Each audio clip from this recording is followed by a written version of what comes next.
Guys, nandito tayo sa Jokno sa Pasay, Diwata. Hindi tayo kakain, pero ano lang, yung mga napapanood lang natin video na against kay Diwata.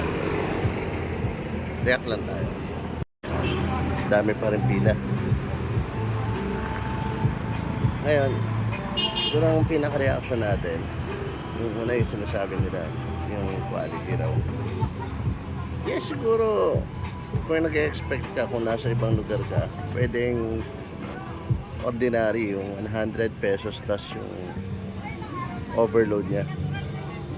Yan lang, knowing na nandito ka sa Jokno sa Pasay, sa kakakain dito maliban sa mga karinderya na worth 100 pesos na pwede ka na magpakabusog, diba? May soft drinks ka na, may only na sabaw tsaka ano ka, rice, diba?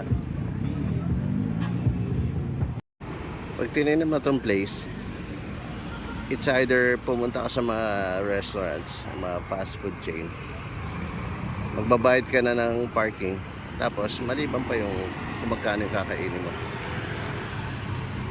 diba? Sa kanya nagsimula yung overload. May mga nagpapares naman dito, kaya sa kanya yung special yung laman.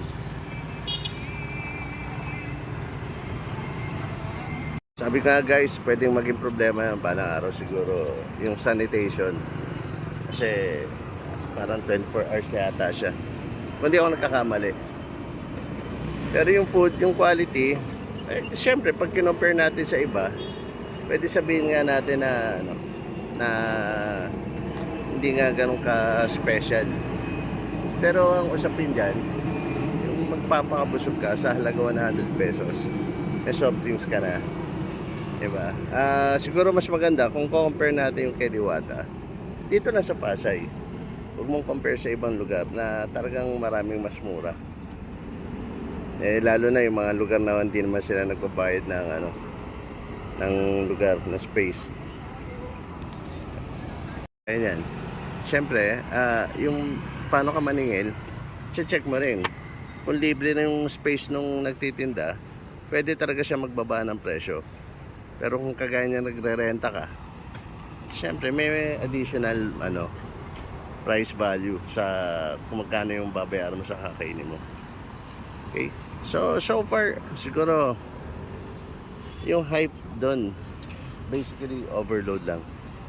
Huwag na natin pahirapan sarili natin kakaisip kung ano yung special sa kanya. Yung iba, yun lang ano yun natin, overload. Di ba? Kung may mas masarap na iba, talagang kain tayo sa iba. Marami naman, kahit ako marami kong videos na sinasabi ko masarap yung ano, special yung mga overload. Kaya na syempre, ano mo rin yung location. Consider mo rin yung location nung yung sinasabi natin ibang parisan pa. Okay? So yun lang guys, always stay happy and always stay positive. Mahirap pag masyado tayo marami expectations, dun tayo nabibigo. Okay? Enjoy life. Maraming salamat. Kung nandito kayo kay Diwata, enjoy lang, kain lang kayo. Okay? Thank you guys. Subscribe sa mga hindi pa nakasubscribe. Maraming salamat.